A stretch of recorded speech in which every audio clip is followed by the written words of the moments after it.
Satyabama Institute of Science and Technology, Chennai and Sriperumbudur. இன்னைக்கு பார்த்தா மேடையில் பயங்கரமான டைலாக்கு, பயங்கரமான வசனம் இதெல்லாம் பேசுகிறாரு. இதெல்லாம் சும்மா டைலாக் சொல்கிறது தான். நாளைக்கு கூட்டணி வாங்கினா போட்டி போகிறாரு. இதெல்லாம் ஒரு பெரிய விஷயமே இல்லை. மேடையில் பேசணும். அவர் டைலாக் மாதிரி இங்கிட்டு அங்கிட்டு போகிறாரு வராரு. வீரபாண்டிய கட்டபொம்மன் வசனம்லாம் பேசுகிறாரு. என்னுடைய அருமை தம்பி எங்கே நின்னாலும் 26ல் எங்கே நின்னாலும் அவர் எதிர்த்து நிற்க நான் தயாராக இருக்கிறேன். மொத்தமே 10-15 படங்களில் மட்டுமே நடித்திருக்கும் காமெடி நடிகர் பவர் ஸ்டார் விஜயை எதிர்த்து போட்டியிடுவேன் என வீராப்பாக பேசியதுதான் சமூக வலைதளங்களில் ட்ரோல் கண்டென்ட்டாக மாறியிருக்கிறது. என்னுடைய அருமை தம்பி எங்கே நின்னாலும் 26ல் எங்கே நின்னாலும் அவர் எதிர்த்து நிற்க நான் தயாராக இருக்கிறேன். அவர் தயாரான்னு கேட்டுக்க. அரசியலில் இறங்கிய நடிகர் விஜய் பாஜக மற்றும் திமுகவை கடுமையாக விமர்சித்து வருகிறார். பிரதமர் மோடி, முதலமைச்சர் மு.க.ஸ்டாலின் என 2 கட்சிகளிலும் முக்கிய தலைவர்களை மையப்படுத்தியே விமர்சனம் வைக்கும் விஜய் அரசியல் கட்சிகளின் 2ஆம் கட்ட தலைவர்களை கூட கண்டு கொண்டதே இல்லை. அப்படி இருக்கையில் திடீரென விஜயை எதிர்த்து போட்டியிடுவேன் என வாண்டடாக வந்து வாயை கொடுத்து வசமாக வம்பில் சிக்கி இருக்கிறார் காமெடி நடிகர் பவர் ஸ்டார். சென்னை வடபழனி பிரசாத் ஸ்டுடியோவில் பெர்ஃப்யூம் என்ற படத்தின் பூஜை நடைபெற்றது. இந்த விழாவில் பங்கேற்ற காமெடி நடிகர் பவர் ஸ்டார் படத்தை பற்றி கூட பேசாமல் எடுத்ததுமே விஜயை குறிப்பிட்டுத்தான் பேச தொடங்கினர்.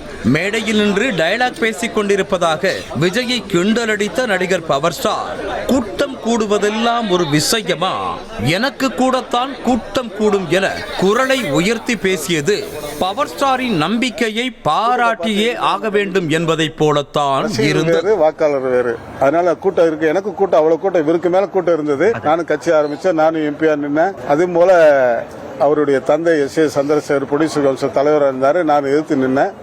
இப்ப அவர் மகன் ஜோசப் விஜய் எதிர்த்து நான் நிற்க தயாரா இருக்கிறேன். இது கூட பரவாயில்லை, விஜய் எங்கு நின்றாலும் அவரை எதிர்த்து போட்டியிடுவேன் என சிரிக்காமல் நகைச்சுவை செய்த பவர் ஸ்டார் விஜயை எதிர்த்து போட்டியிட சொல்லி எந்த கட்சி அழைத்தாலும் தான் செல்வேன் என குலுங்க குலுங்க நகை பூட்டினார். 26ல் எங்க நின்னாலும் அவர் எதிர்த்து நிற்க நான் தயாரா இருக்கிறேன். அவர் தயாரான்னு கேட்டுக்க. கட்சியில ஆரம்பிக்க மாட்டேன். பெரிய கட்சி கூப்பிட்டா கண்டிப்பா அவங்க சார்பா நிற்பேன். இல்ல அதையெல்லாம் விட கடைசியாக முதலமைச்சர் மு.க.ஸ்டாலினை விஜய் விமர்சித்ததெல்லாம் தனக்கு மனவேதனையாக இருந்தது என்ற பவர் ஸ்டார் எடுத்தோம் கவிழ்த்தோம் என பேசக்கூடாது என அறிவுரையெல்லாம் வழங்கினார். அவருடைய கொள்கை என்ன அதெல்லாம் சொல்லாம எடுத்துக்கலாம். நான் அவருக்கு எதிரி, நான் அழிச்சிருவேன், இதெல்லாம் சொல்லக்கூடாது. தப்பு. அவங்கெல்லாம் 50 வருஷம் சர்வீஸ் வயசு தான் அவருடைய அனுபவம், அவருடைய வயசு. அதனால எடுத்தவங்க மேடையில கூட்டம் இருக்கு, மக்கள் இருக்காங்கன்னு சொல்லி பேசலாம். எதுவுமே விஜய் முதலில் களத்திற்கு வர வேண்டும், விஜய் தான் எனக்கு அரசியல் எதிரி என்றெல்லாம் வீர வசனம் பேசிய நடிகர் பவர் ஸ்டார் கடைசியாக பிரஸ் மீட்டை முடிக்கும் போதே இப்படி பேசியதற்காக தவேகாவினர் தன்னை மிரட்டக்கூட வாய்ப்பு இருக்கிறது என கூறிவிட்டு சென்றார்.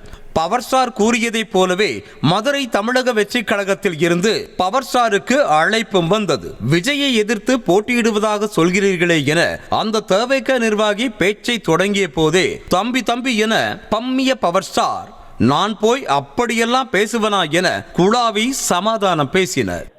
சார் பவர் ஸ்டார் சாரா? ஆமா தம்பி. யார் பேசுறீங்க தம்பி? மதுரை தமிழக வெற்றி கழகத்துல இருந்து பேசுறோம் சார். சொல்லுங்க தம்பி. இல்ல சார், விஜய் சாரை எதிர்த்து போட்டியிடுவேன் சொன்னீங்களே சார். ஆமா தம்பி. இதுங்க இல்ல சார், நீங்க என்ன சொன்னீங்க, விஜய் சார் எங்க நிக்கிறாரோ நாங்க எதிர்த்து போட்டி போடுவேன் அப்படின்றீங்க. இது என்ன சார், நீங்க ஒரு திரைத்துறையில இருக்கீங்க. ஐயோ கண்டிப்பா தம்பி, அவர் என் தம்பி தம்பி. இப்ப அவங்க நீங்க பார்த்தேன் சரி, நான் உடனே அடிச்சேன் நானு. இல்ல நான் அவர் எங்க இருந்தாலும் நான் எதிர்த்து நிப்பேன் அப்படின்றீங்க. தம்பி அவர் என்னுடைய தம்பி. தம்பிகிட்ட நான் பேசுறது எனக்கு உரிமை இருக்கு. இன்னைக்கு நேரத்தில் இல்ல, அவர் 10 வருஷமா எனக்கு தெரியும். இல்ல சார், உரிமையா தம்பியை நீங்க வரவேற்கணுமா சார்? நீங்க எதிர்க்கிறீங்களா, அரசியல் ரீதியா அவருக்கு நான் எதிரி அப்படின்றீங்க. அது எவ்வளவு பெரிய வார்த்தை சார். எதிரிலாம் கிடையாது, நான் எதிரில இருந்து தானே சொன்னேன். நான் சொல்லி அந்த வார்த்தையை இல்ல சார். ரிப்போர்ட்டர் கேட்கிறாரு, திமுக விஜய்க்கு எதிரி, விஜய்க்கு நீங்க எதிரியானா ஆமா அரசியல் ரீதியான எதிரி அப்படின்னு தானே சொன்னீங்க சார். சரி தம்பி, விடு தம்பி. அதனால என்ன தம்பி சொல்றீங்களா தம்பி? இப்ப வாக்கு நமக்குள்ள வேணாம் தம்பி. சரி சார். சரிங்க சார். நமக்குள்ள எதுக்கு தேவைன்னா நமக்குள்ள எதுக்கு வாக்குவாதம்? உங்களுக்கு தலைவர், எனக்கு தம்பி.